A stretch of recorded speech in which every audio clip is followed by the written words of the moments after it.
بسم اللہ الرحمن الرحیم الحمد للہ والصلاة والسلام علی سیدنا رسول اللہ صلی اللہ علیہ وسلم۔ ناظرین کرام، السلام علیکم ورحمۃ اللہ وبرکاتہ۔ استقبال ہے آپ کا ہمارے سیشن سولوشن آف پرابلمس میں، جو ہر سیٹرڈے کو آپ کے سامنے پیش کیا جاتا ہے۔ آج ہم آپ کے سامنے ایک سوال لے کر حاضر ہیں، جس کا جواب پیش کرنے کی کوشش کریں گے۔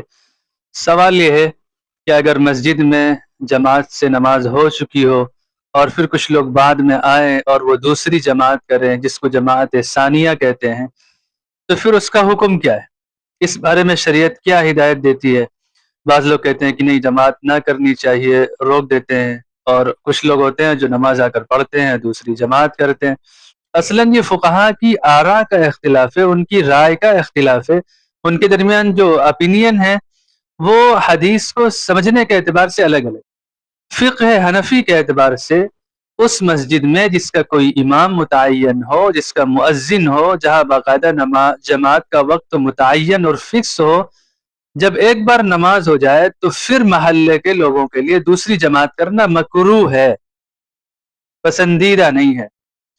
اور وجہ اس کی یہی بتائی جاتی ہے کہ بھائی اس سے جو پہلی جماعت ہے اس کی اہمیت کم ہو جائے گی، لوگوں کے دل میں یہ خیال لگے چلیے ہم بعد میں 4 لوگ جا کر دوسری جماعت کر لیں گے، تو اس کی اہمیت ختم ہو جائے گی۔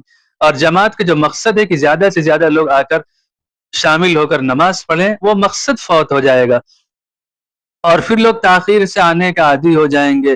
جب جی چاہے گا آدھا گھنٹہ 15 منٹ لیٹ کرتے ہوئے مسجد پہنچیں گے اور 2-4 لوگ کھڑے ہو کر جماعت کر لیں گے۔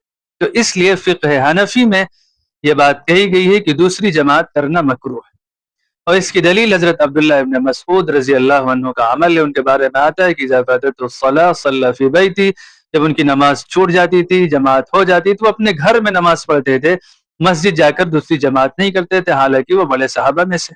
تو اس لیے بہتر یہی ہے کہ اگر محلے کی مسجد ہے، امام اور مؤذن متعین ہے، جماعت کا وقت متعین ہے، تو کوشش ہونی چاہیے کہ اسی جماعت کے ساتھ نماز پڑھی جائے۔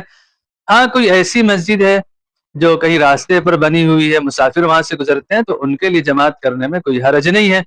اور اسی طرح جو محلے کی مسجد میں کبھی کسی وجہ سے کسی ایمرجنسی میں دوسری جماعت کر لی جائے تو شاید اس کی گنجائش ہو، لیکن اس کا معمول بنا لینا تو بہرحال صحیح نہیں معلوم ہوتا ہے، کیونکہ اس سے جو جماعت کا مقصد ہے وہ فوت ہو جائے۔ امید ہے آپ کو یہ بات سمجھ میں آئی ہوگی۔ اگر آپ کو کوئی ڈاؤٹ ہے، کوئی سوال آپ کے پاس ہے، تو کمنٹ کے ذریعے ہم تک پہنچائیے، ہم ضرور انشاءاللہ اس کے جواب کے ساتھ دوسرے سیشن میں حاضر ہوں گے۔ آپ اس سیشن سے جڑیے، دوسروں کو بھی جوڑیے۔ جزاکم اللہ خیرہ۔